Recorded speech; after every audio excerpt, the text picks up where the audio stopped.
Political idea के आज के इस अंक में मित्रों आप सभी दर्शकों का बहुत बहुत स्वागत है। आज बिहार के लिए एक बहुत बुरी खबर है। बिहार के लिए बुरी खबर इसलिए है कि आज बिहार के जो मुख्यमंत्री है नीतीश कुमार, वैसे उनका शारीरिक और मानसिक स्वास्थ्य के बारे में सबको शक होता है, लेकिन आज दो घटनाएं ऐसी घटी जिससे कि लगा कि नीतीश कुमार का कहीं ना कहीं एक बेहतर इलाज की आवश्यकता है। अदरवाइज नीतीश कुमार के स्वास्थ्य नहीं बल्कि बिहार का स्वास्थ्य भी इसी कारण से खराब हो रहा है, क्योंकि नीतीश कुमार की मानसिक अवस्था मुख्यमंत्री रहने की स्थिति के लायक नहीं रही। कारण क्या क्यों है, मैं ऐसा क्यों बता रहा हूं, उसके कारण समझिए। पटना में पाटलिपुत्रा खेल परिसर में एक राष्ट्रीय खेल प्रतियोगिता चल रही है, अंतर्राष्ट्रीय स्तर की खेल प्रतियोगिता है, और उसके उद्घाटन समारोह में मुख्य जो राष्ट्रगान हो रहा था, उस दौरान मुख्यमंत्री अपने प्रधान सचिव दीपक कुमार के साथ, मुख्यमंत्री के एक तरफ दीपक कुमार थे, दूसरी तरफ विजय चौधरी थे, जो कि बिहार में नीतीश कुमार के मंत्रिमंडल में सहयोगी हैं। तो विजय चौधरी और दीपक कुमार दूसरे साइड थे। तो दीपक कुमार के साथ चुगलबाजी करते हुए देखे गए और ऐसा उन्होंने कहा कि राष्ट्रगान को रुकवा दीजिए, मैं एक राउंड मार के मैदान का आता हूं। ठीक है, तो इस प्रकार का एक वक्तव्य नीतीश कुमार के द्वारा देना और इस प्रकार का भावभंगिमा बिहार की जनता के लिए चिंताजनक है। नीतीश कुमार का स्वास्थ्य केवल नीतीश कुमार का नहीं है, बल्कि नीतीश कुमार बिहार के मुख्यमंत्री हैं और बिहार के मुख्यमंत्री का स्वास्थ्य मतलब बिहार का स्वास्थ्य होता है, नंबर 1। नंबर 2,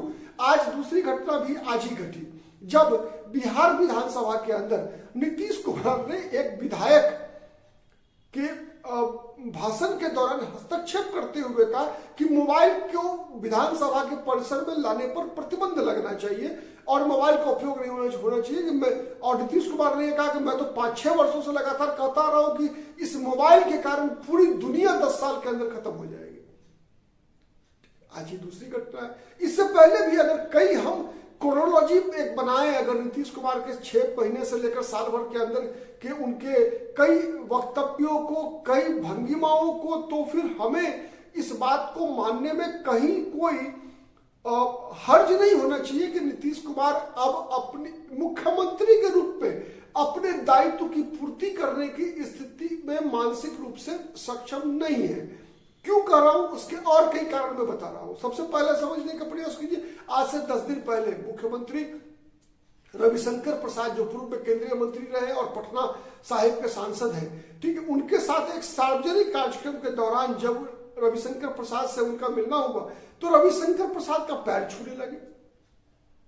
ये एक अलग प्रकार की भंगिमा थी। रविशंकर प्रसाद, मान लीजिए इससे पहले भी कई बार वो प्रधानमंत्री का पैर छूते हुए पाए गए, लेकिन एक बार 1 मिनट के लिए लोगों को लगा कि भाई प्रधानमंत्री उनसे उम्र में 6 महीने साल भर का अंतर है, उस कारण से भी बड़े भाई है, इसलिए भी प्रधानमंत्री है, इसलिए भी हो सकता है पैर छू रहे हो। लोगों ने नजरअंदाज किया, लेकिन रविशंकर प्रसाद उनसे उम्र में भी छोटे हैं, फिर भी पैर छूना कहीं से भी लगता नहीं कि मुख्यमंत्री के कद के। और नीतीश कुमार का जो व्यक्तित्व रहा, जिस प्रकार का उनकी एक पहचान रही है राजनीतिक क्षेत्र में, तो इस प्रकार की हल्की बातें, हल्की भंगिमाएं, हल्की बातें नीतीश कुमार के मुंह से लोगों के लिए अपेक्षित कभी नहीं रहा। नीतीश कुमार भारत की, बिहार ही नहीं बल्कि भारत की राजनीति में एक गंभीर राजनेता माने जाते हैं। आप याद कीजिए, साल भर पहले ही नीतीश कुमार उस दौरान जो है राष्ट्रीय जनता दल के साथ गठबंधन में थे और उन दिनों महिला शिक्षा पर और जनसंख्या नियंत्रण पर चर्चा करते हुए नीतीश कुमार ने किन शब्दों में विधानसभा में अपनी बात रखी थी, कहीं से भी, ठीक है, वो बातें सभी लोग जानते हैं, लेकिन क्या एक मुख्यमंत्री के रूप में उन शब्दों का इस्तेमाल करना नीतीश कुमार के लिए अपेक्षित तो नहीं था। तो ऐसे कई घटनाएं हैं जो ये कहीं ना कहीं इस बात का इशारा कर रही है कि नीतीश कुमार मानसिक रूप से मुख्यमंत्री पद के दायित्व का निर्वहन करने में एक तरह से करने के योग्य नहीं है। तो सवाल ये उठता है कि मुख्यमंत्री के रूप में जो भी वो अपने ड्यूटी परफॉर्म कर रहे हैं, तो उसके पीछे कौन ऐसी ताकतें हैं, कौन लोग हैं जो लगे हुए हैं, जो नीतीश कुमार, तब तो इसका कभी भी बिहार को बड़ा नुकसान हो सकता है। ठीक है, तो ये हमारे बिहार के लिए, बिहार के स्वास्थ्य के लिए बहुत ही चिंताजनक बात है।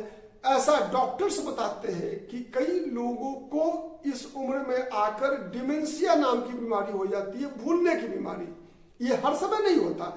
आप देखेंगे विधानसभा में भी नीतीश कुमार कई बार काफी गंभीर जब बहस होती है तो काफी गंभीरता से उसका जवाब देते हैं मुख्यमंत्री के रूप में। सार्वजनिक कार्यक्रमों में भी जब नीतीश कुमार शामिल होते हैं तो फिर मुख्यमंत्री पद की गरिमा और नीतीश कुमार अपनी गरिमा के अनुसार, नीतीश कुमार की एक गरिमा रही है बिहार की राजनीति में। नीतीश कुमार कभी फूहड़ वक्तव्यों के लिए नहीं जाने जाते, लेकिन इधर के दिनों में कई ऐसी घटनाएं घटी जब उन्होंने फूहड़ता का प्रदर्शन किया। तो कहीं ना कहीं इस बात को मानने में कोई हर्ज नहीं है कि नीतीश कुमार की मानसिक अवस्था शायद मुख्यमंत्री पद के दायित्व की पूर्ति करने में सक्षम नहीं है। कहीं ना कहीं बिहार के लोगों को इस बात की चिंता है कि बिहार का स्वास्थ्य भी मुख्यमंत्री के स्वास्थ्य की तरह बुरी है।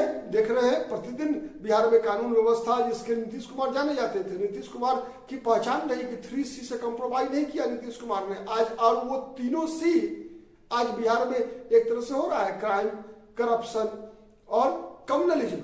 ठीक है, जगह जगह हत्याएं हो रही है, कानून व्यवस्था की स्थिति बहुत ही बुरी स्थिति है। ठीक है, करप्शन, भ्रष्टाचार पराकाष्ठा पर है अपनी।